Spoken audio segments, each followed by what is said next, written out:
Hello everyone and welcome to Defence Wallah. My name is Danish Zafar. आज मैं आपके साथ हूँ एक ऐसे सेशन में जिसको लेके बार बार सवाल होते थे क्लास में भी, और जब मैं यूट्यूब पे क्लास देता था वहाँ भी, एप्लीकेशन पे भी ये बात बार बार बच्चे मेरे से कहते थे, सर ईडीएम फ्रेजेस हम कैसे तैयार करें, ईडीएम फ्रेजेस हम कैसे तैयार करें। तो देखो, ईडीएम फ्रेजेस जो है ना, इनकी एक लंबी लिस्ट है, ठीक है, जिसको आप जितना ज़्यादा पढ़ते जाएंगे, फेमिलियर होते जाएंगे, उतना ज़्यादा आप उससे, जितना ज़्यादा आप उसको रिवाइज करते जाएंगे। उस लिस्ट में से मैंने 20 ईडियम फ्रेजेस आज आपके लिए निकाले हैं, जो थोड़े इंपॉर्टेंट भी हैं और थोड़ा सा हटकर भी हैं। कुछ इसमें से कॉमन है और प्रीवियस ईयर में पूछे जा चुके हैं। तो कुल मिला के ये इंपॉर्टेंट ईडियम और फ्रेजेस हैं। पर क्या 20 ईडियम से बात बनेगी? नहीं। आज मैं आपको तरीका सिखाऊंगा कि आप ईडियम्स और फ्रेजेस को लंबे समय तक याद कैसे रख सकते हैं, ठीक है। तो ये वैसे तो उसका जो सबसे बेहतरीन तरीका होता है वो रीडिंग होता है। मैं जब भी बात करता हूँ किसी भी चीज़ की तो उसमें रीडिंग को सबसे पहले रखता हूँ, क्योंकि ये मास्टर की है। अगर आप रीड करते हैं तो जैसे हिंदी के जो आपके पास मुहावरे या लोकोक्तियाँ आती हैं, अगर आपने नहीं भी पढ़ी है, पहली बार भी आई है, तो आप कुछ ना कुछ हद तक उसका मीनिंग समझ जाते हैं। उसका रीज़न क्या है कि आपने अपना हिंदी सेंस बहुत स्ट्रॉन्ग कर रखा है। आप हिंदी को ऑब्जर्व करते हैं, बोलते हैं, यूज़ करते हैं, उसके साथ प्ले करते हैं। But you don't do this thing with the other language. English के साथ आप ऐसा नहीं करते, इसलिए कहीं ना कहीं आपके लिए स्ट्रगलिंग हो जाता है ये सब करना। तो अभी मैं आपको पहली चीज़ तो ये बताऊंगा कि यार देखो, रीडिंग से आती है। दूसरी चीज़, मैं आपको लर्न करने का तरीका बताऊंगा। Learn, ways to learn idioms and phrases। तो एक तरीका है बहुत शानदार जिसे हम बोलते हैं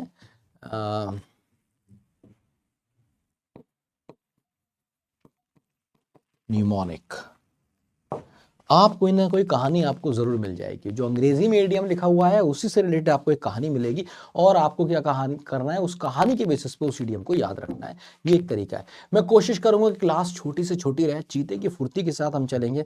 20 मिनट का टारगेट है कि मैक्सिमम जो क्लास का टाइम होना चाहिए वो 20 मिनट होना चाहिए, जिसमें आप मेरे साथ ईडियम्स और फ्रेजेस जो मैं लेके आया हूँ वो लर्न कर लेंगे। तो यहाँ पे बात सिर्फ ये नहीं है कि इंपॉर्टेंट कौन से हैं, यहाँ पे ये 20 लर्न करा दूंगा और तरीका भी सिखा दूंगा कि किस तरीके से आप इनको लॉन्ग टर्म तक रिमेंबर कर सकते हैं। और यही तरीका आप अप्लाई करेंगे in the same manner can be applied on the other idioms and phrases so that you can retain them and can learn them for a long period of time। तो आप उसे बहुत लंबे समय तक याद रख पाएंगे। तो देखिए, पहला idiom, तो मैंने क्या लिखा है, हाईली रेलेवेंट है, कंपैरेटिव एग्जाम में काफ़ी हद तक आ सकते हैं ये, तो हो सकता है इसी में से कुछ फंस जाएं। एंड कॉन्टेक्चुअल अंडरस्टैंडिंग की बड़ी इंपॉर्टेंट है ना। तो cut the ground from under 1 feet, कहते हैं ना, इसने तो मेरे पैर के नीचे से ज़मीन निकाल दी। तो अच्छी बात नहीं होती है, नेगेटिव बात होती है ना। किसी के पैर के नीचे से कट द ग्राउंड काट दिया, that means to do something that weakens someone's position और स्पॉइल्स देयर प्लान। समझे? नहीं समझे? जैसे फॉर एग्जाम्पल, तुम्हारी बहन जा रही है आज तैयार होके कहीं ना, नहाने गई है, कपड़े उसके रखे हुए हैं शानदार, ठीक है। तुमने क्या करा? तुमने कुछ नहीं करा, प्रेस हुए हैं, बस तुमने सिर्फ उसके कपड़ों की प्रेस खराब कर दी और फिर वाकू वैसे ही रख दिए जैसे रखे हुए थे। तो तुमने क्या किया? Cut the ground from under one's feet, spoil कर दिया, उसका सब बर्बाद कर दिया, उसके पैर के नीचे की जमीन काट दी, तो वो गिर जाएगी ना। वही हुआ when the rival team launch their project early, पहले जब उन्होंने प्रोजेक्ट लॉन्च कर दिया, they cut the ground from under our feet, तो हमारे पैर के नीचे से जमीन काट दी उन्होंने। इसका मतलब है स्पॉइल कर दिया, हमारी पोजीशन वीक कर दी, ठीक है। Next one, chase your tail. कभी कुत्ते को देखा है अपनी अपनी ही धुन के पीछे भाग रहा है, अपनी धुन के पीछे भाग रहा है। तो चेज योर का मतलब है कि wasting your energy, you are wasting your time, you are wasting your energy, but achieve little. और क्या करोगे? कुछ पाया। जैसे he has been chasing his tail trying to close that deal but nothing materialised. For example, एक ऐसा आदमी जिसने सोचा, ठीक है, किसी अमीर लड़की से शादी करूंगा, लाइफ सेट करूंगा, ऐसे जीवन में कोई एग्जाम तो निकला नहीं, और वो ऐसा करने में सफल भी हो पाया। पर पता चला कि लड़की अमीर नहीं थी, सिर्फ लड़की का पापा अमीर था और पापा ने उसको कुछ दिया नहीं। तो he kept chasing his tail, उसने बहुत मिन्नतें करी, बड़ी कोशिश करी, kept chasing his tail but he got nothing, ठीक है। तो इसका मतलब क्या हुआ? जो उसके इरादे थे वो पूरे भी नहीं हुए। इससे अच्छा अच्छी लड़की से शादी करता, जीवन सुखी होता। अगला क्वेश्चन, अगला है डिलीवर द गुड्स। ये तो आपको पता है कि भाई जो आपसे कहा गया वो आपने डिलीवर कर दिया। तो मीनिंग्स देखिए, इसी में इसका आंसर छुपा होता है। डिलीवर द गुड्स, जो कहा वो डिलीवर कर दिया। To do what is expected और प्रॉमिस। तो the new sales manager deliver the goods in the first quarter itself, मतलब जो एक्सपेक्टेड था। जैसे by cracking the NDA examination, by cracking the CDS examination or by cracking any examination you are preparing for, you have somewhere delivered the goods. ठीक है, तुमने deliver कर दिए, जो तुमसे एक्सपेक्टेड था वो तुम कर पाए। तो ये वाला काफी इजी था। ये देखिए, फाइन टूथ कॉम्ब, ये याद दिलाते हैं मम्मी के दिनों की। जब हम छोटे छोटे थे, मम्मी पकड़ पकड़ के, तुम्हारी मम्मी का नहीं पता, मेरी मम्मी कहती थी बेटा जुए तो नहीं हो गई, जू तो दिखा ले। ठीक है, तो वो क्या करती थी, कंघी लाती थी, बहुत खतरनाक हथियार होता था, बिल्कुल पतली वाली कंघी लाती थी, फाइन टूथ कॉम्ब लाती थी, बिल्कुल पतली वाली कंघी, ताकि उसमें फंस जाए जो, बस उसी पे याद रखना है। Look with it to examine something very carefully. तो क्या करती थी, ये कंघी चला दी, ये बाल में टिट टिट टिट टिट, वो भाई स्कैल्प घिसती भी जाती थी, और फिर मम्मी कंघी को गौर से देखती थी, ये रही, देखा बेटा मैं कह रही थी ना है। तो ये क्या है, to examine something very carefully, paying attention to every detail, है ना। कंघी में से जैसे जू निकाल के मम्मी देखती थी, वैसी टू फाइंड टूथ कॉम्ब, है ना, ये याद रखना, ये आप फंस सकता है। The auditor went through the accounts with a fine tooth comb and found discrepancy, उसने डिस्क्रिपेंसी पाई, है ना। क्या करने गया था, अकाउंट्स देखे उसने, गहराई से नजर मारी, तो पता चला कि गड़बड़ है अकाउंट्स में। डिस्क्रिपेंसी मतलब गड़बड़। अब बिटर पिल टू स्वेलो, कहते हैं ना, कड़वा घूंट पी गया मैं, कड़वा घुट पी गया, हम घूंट पीते हैं, ये कड़वी गोली खा लेते हैं, वही सेम चीज है। तो disappointing reality that must be accepted, एक ऐसी डिसअपॉइंटिंग रियलिटी जिसे तुम्हें एक्सेप्ट करना ही पड़ेगा। जैसे तुम्हें लगा तुम्हारे मम्मी पापा बहुत प्यार करते हैं, लेकिन तुम्हारा CDS का एग्जाम इस बार अगर क्लियर नहीं हुआ तो तुम्हें पता चल जाएगा कितना प्यार करते हैं। ठीक है, तो it is a very bitter pill to swallow that you have to be independent. Nobody loves you enough to feed you, to take care of you for whole of your life. So it is a bitter truth. It is a bitter pill to swallow. एक ही बात है ना, कड़वा सच कह सकते हो या एक कड़वा घूंट। To dose one's own medicine, तो इसका मतलब क्या है, dose one's own medicine, being treated the same way one treats others, ये नेगेटिवली यूज होता है। इसका मतलब क्या है, किसी को वैसे ट्रीट करना जैसे तुम्हें लोग ट्रीट करते हैं। To dose one's own medicine, जैसे तुमने देखा होगा ये पुलिस अफसरों में अक्सर होता है, या पुलिस को छोड़ो, यूजुअली सरकारी डिपार्टमेंट्स में मैंने देखा है, जो सीनियर होता है, हायरार्की चलती है, वो नीचे वालों को थोड़ा तुच्छ दिखाने की कोशिश करता है बार बार गवर्नमेंट जॉब्स में। अरे हम तो ये हैं, हम ये हैं, यूजुअली ऐसा कॉर्पोरेट्स में थोड़ा कम होता है, बट ठीक है, मेरे एक्सपीरियंसेस गलत भी हो सकते हैं, just to make you understand. तो उसमें क्या होता है, और नीचे अगर आप चले जाएंगे तो उसमें और भी अलग ना, जो नीचे वाले होते हैं वो कहीं ना कहीं उनको कोई ऊपर वाला दबा रहा होता है, फिर उनके ऊपर जो बैठा होता है वो उनको दबा रहा होता है, और ये सब मिलके पब्लिक को दबा रहे होते हैं। तो ऐसा ही क्या है, to dose one's own medicine, उनके साथ लोग बदतमीजी से बात करते हैं तो वो भी सबसे बदतमीजी से बात करते हैं। So being treated the same way one treats others, after always criticising his peers, हमेशा अपने साथियों की आलोचना करने के बाद he got a dose of one's own medicine when he was blamed for the delay। ठीक है, तो लोगों ने भी उसके साथ वैसे ही करना शुरू कर दिया जैसा वो करता था।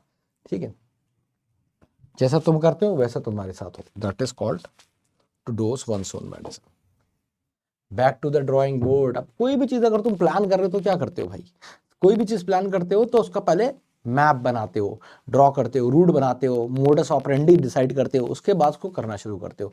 और अगर वो प्लान फेल हो जाता है तो क्या करते हो, back to the black board, back to the board. ठीक है, तो back to the drawing board, सबका मतलब क्या है, to start something again because the previous attempt failed. The prototype failed safety test, prototype था उसमें क्या हुआ, सेफ्टी टेस्ट नहीं हो पाया। So let's go back to the drawing room for the design team, दोबारा देखते हैं। हेड ओवर हील्स का मतलब है सर के बल, सर के बल गिरा है, किसी चीज में ऐसा इन्वॉल्व है कि भाई सुन ही नहीं रहा है, कुछ देख ही नहीं रहा है। जैसे किसी को प्यार हो जाता है, सुन नहीं रहा है, दुनिया मना कर रही है, सब मना कर रही है, कह रहा नहीं जो ही चाहिए। तो क्या है, कंप्लीटली और deeply, often used with love और ट्रबल।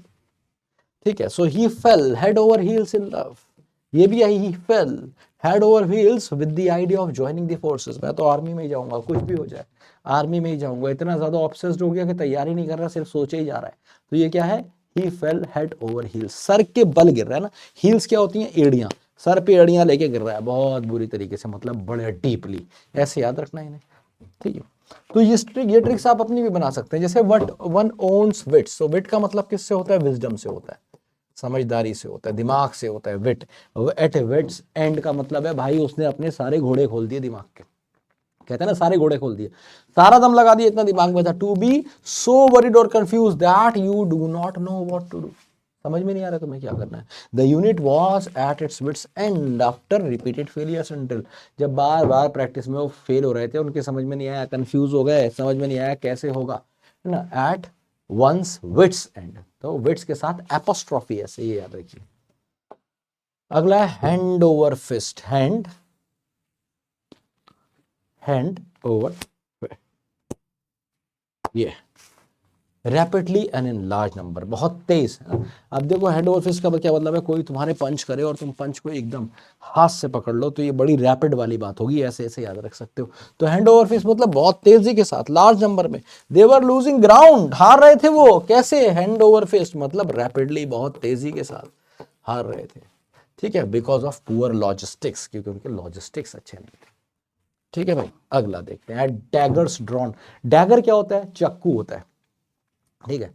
तो एट डैगर्स ड्रॉन का मतलब है they are always at daggers drawn, drawn मतलब निकाल के, ड्रॉर होती है ना, उस पर याद रखोगे, चक्कू निकाले खड़े हैं एक दूसरे पे हमेशा, तो हमेशा गुस्से में, हॉस्टाइल एनमिटी वाली कंडीशन में, being in bitter conflict with someone, लड़ाई में है। Two officers were at daggers drawn after the operational misstep, जब एक गलती हो गई ऑपरेशन में, तो दोनों ऑफिसर ने एक दूसरे पे डैगर निकाल लिया, ये मतलब है। आयरन हैंड, आयरन हैंड का मतलब होता है सख्त आदमी, माफ नहीं करेगा, एकदम सख्त रूलर, जैसे सनी देओल को दिखाया बॉर्डर में, है ना, जबरदस्त एकदम। तो रूल और control with strictness and severity, discipline के साथ ये रूल करेगा।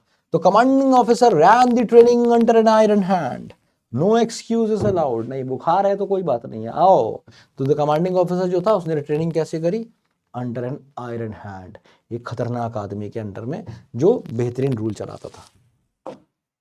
डैम्प स्क्विड, सीला पटाखा, डैम्प का मतलब क्या होता है, गीला, वेट, स्क्विड पटाखा मान सकते हो, सील गया, कहते हैं यार तो सील गया।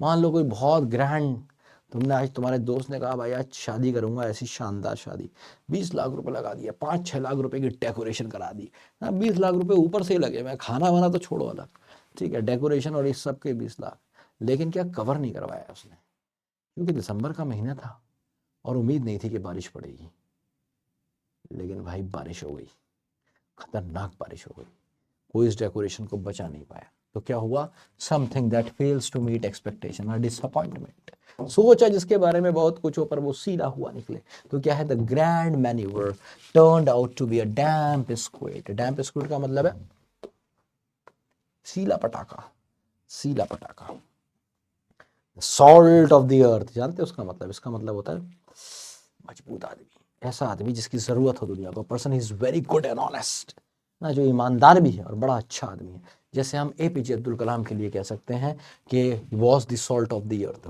Very recruit respected him, every recruit, हर कोई बंदा जो वहां पे था उसके रिस्पेक्ट करता था। तो वेटरन सार्जेंट जो था वो भी कौन था, एक सॉल्ट ऑफ द अर्थ था, जमीन का नमक, ये तो यार सुनने में लग रहा है ना बढ़िया, कितना पॉजिटिव है, सुनते ही याद हो जाएगा तुम्हें, जमीन का नमक, धरती का नमक। To put one's house in order, इसका मतलब है चीजें पहले मैनेज करना, अच्छे से प्लान कर लेना। जैसे फॉर एग्जांपल कल तुमने सोचा आज हम जाना ट्रैकिंग पे जा रहे हो कोई बढ़िया जगह पे, तो ट्रैकिंग पे जाने के लिए तुमने अपने शूज रखे, जैकेट रखी, ठीक है, सारा सामान बढ़िया से रखा, एक नाइफ रखा, बैग तैयार करा, सब कुछ, this is called to organise one's affairs, अपनी चीजों को प्रॉपरली अरेंज करना, ऑर्गेनाइज करना, किसी चीज को स्टार्ट करने से पहले। तो कमांड लेने से पहले he put his house in order, उसने सारी चीजों को ढंग से रखा, and ensured his team was ready, और ये देखा कि हाँ सब रेडी हैं, तभी उसने कमांड ली। तो put one's house in order का मतलब क्या है, ऑर्डर का मतलब तरीका, तरीके में रखना, चीजों को अच्छे से रखना, प्लान ऑर्गेनाइज, ठीक है। तो ये ऐसे याद हो जाएंगे आपको। To bite off more than one can chew, अबे जितना चबा नहीं पा रहे उतना काहे खा रहे हो, कहने का मतलब है मैंने तुमसे कहा देखो, तो हॉबीज बहुत इंपॉर्टेंट है जिंदगी में, हॉबीज को का ध्यान रखना चाहिए। तुमने कहा अच्छा ऐसा है, तुमने स्विमिंग भी शुरू कर दी, तुम क्रिकेट भी खेल रहे हो, भाई साहब पढ़ाई गोल हो गई तुम्हारी, और बहुत सारी चीज़ें डिस्टर्ब हो गई, ठीक है। तो इतना नहीं करनी है, एक हॉबी बनाने को कही थी तुमने 25 निकाल ली, जो बचपन में कभी करा था वो सारा भी ले आया, तो ये क्या हो गया, to bite off more than one can chew, 2-3 जगह से तुमने सब्सक्रिप्शन ले लिया, तुमने सोचा फिजिक्स वाले से भी पढ़ूंगा, यहाँ से ही पढ़ूंगा, वहां से 4-5 जगह से ले लिया, एक जगह से ढंग से नहीं पढ़ पाए, तो क्या हुआ, to take on a task that is beyond one's ability, औकात से ज्यादा कोई चीज अपने मत्थे चढ़ा लेना, ठीक है। तो ही वॉलंटियर्ड फॉर 3 ऑपरेशंस, ने कहा 3 ऑपरेशन से मैं कर लूंगा, एक के बाद एक कर लूंगा, he he bit off more than, थोड़ा बहुत वो क्या हो गया, ज्यादा हो गया, more than he could chew, जितना चबा सकता था उससे ज्यादा खाओगे तो क्या हो जाएगा, उल्टी हो जाएगी। ऐसे याद रखना, ये तो सिंपल है, ऐसे याद हो जाएगा। ठीक है, to cut one teeth on, कहने का मतलब है, पूछते हैं ना दांत निकल आए इसके, दांत काट रहा है नहीं काट रहा है, दांत निकले हैं नहीं निकले हैं, मतलब ठीक है कुछ सीख गया है। Means to cut one's teeth on का मतलब है to gain initial experience, learn the basics. तो कोई तुमसे पूछे गिटार बजा लेते हो, या I have sort of cut my teeth on it but I still need to learn a lot. क्या मतलब हुआ, he cut his teeth on border patrol duties before being posted abroad, abroad जाने से पहले उसने यहाँ से एक्सपीरियंस लिया, ये मतलब है। ऐसी गिटार वाली बात का क्या मतलब है, थोड़ा थोड़ा बजा रहा हूँ बट सीख जाऊंगा। ठीक है, तो कैसे याद रखोगे, दांत पे, दांत निकलते हैं बच्चे के, सब पूछते हैं निकले नहीं निकले। टू बर्न वंस ब्रिजेस, तुमने पुल ही मिटा दिए, पुल ही जला दिए। कहने का मतलब है कि मान लो किसी से तुम्हें रिश्ता खत्म करना है, कुछ ऐसा खत्म करना है, तुम चाहते हो कभी शक्ल ना देखने को मिले, खुद ही मेरी शक्ल ना देखे।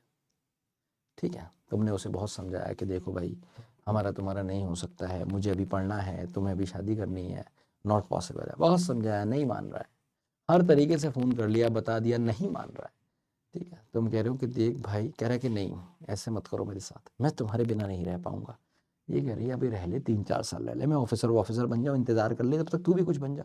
नहीं, तुम एक बार मेरे से शादी कर लो ना, शादी के बाद मैं तुम्हें ऑफिसर बनाऊंगा, हम CDS छोड़ो, हम PCS करेंगे। ऐसी फालतू बातें कर रहा है। तुमने कहा रुक, तुमने कहा यार इसको तो बिल्कुल क्रॉस ही बनाना है। तुमने क्या करा, तुम्हारे ये चैट कर रहा था ना, इसके स्क्रीनशॉट ले गया,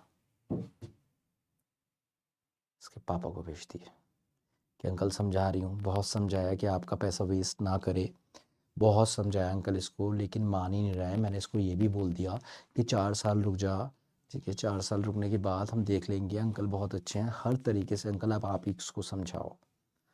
ठीक है, अब मुझे नहीं लगता जीवन में तुम कभी कुछ कर पाओगे। ठीक है, तो ये क्या हो गया, बर्न वंस ब्रिजेस, तो लड़की ने भाई पुल ही जला दिया, अब नहीं जाओगे उधर तुम। Do something that prevents you from doing back to previous situation. अब वो वाला प्यार नहीं होगा क्योंकि पापा ने सारा भूत उतार दिया होगा, अच्छा दूल्हा बनाया होगा पापा। तो भाई resigning without notice he burned his bridges with the agency, जैसे कंपनी में बिना बताए भाग गया। ठीक है, तो अब कभी दोबारा रखेगी नहीं कंपनी, ये मतलब है burn the bridges. To keep one's ear to the ground, इसका मतलब है कान लगा के रखना, क्या हो रहा है, अलर्ट रहना। ठीक है, to keep one's ear on the ground, कान लगा के सुनते हैं ना, दीवार पे, जमीन पे आवाज आ रही, तो ये to stay alert and aware of the development, ऐसे याद कर सकते हो, इसी में मीनिंग छुपा होता है यार इसका। ठीक है, इन रिकॉनाइसेंस, रिकॉनाइसेंस क्या होता है, रिकॉनाइसेंस में आपने देखा होगा कहते हैं ना, जायजा लेने जाती है पहले टीम, देख के आती है कि सब सही है, हाँ हाँ यहाँ मार सकते हैं, हम यहाँ नहीं मार सकते, यहाँ मारेंगे, या गांव वाले हैं तो इधर इधर मारते हैं इनको, दैट इज रिकॉनाइसेंस, जो पहले जायजा लेने जाते हैं। तो in reconnaissance keeping your ear to the ground is essential for timely intelligence, है ना। तो जब जायजा लेने जा रहे हो हर एक चीज बढ़िया से देख लो।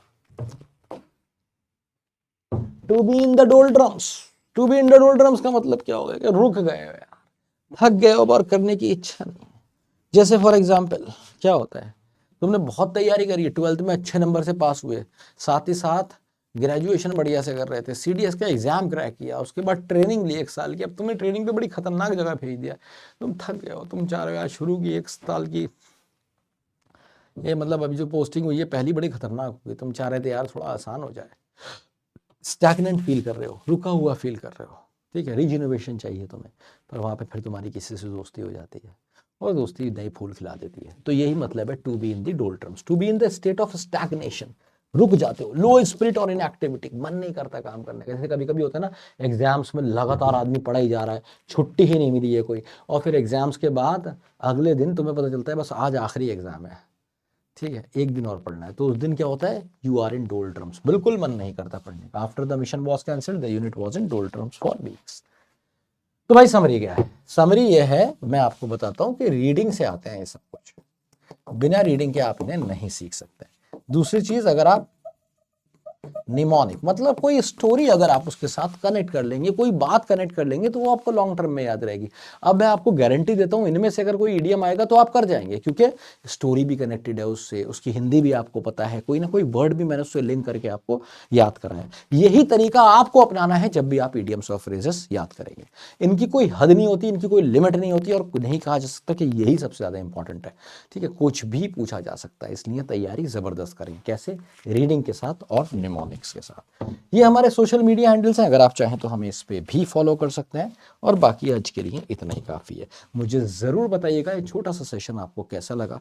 हमने कहा था कि इसको रखेंगे 20 मिनट, और एग्जैक्टली 20 मिनट हुआ। तो बच्चे अगर आप इसको तेज़ तेज़ भी देखोगे तो 10 मिनट में देख लोगे।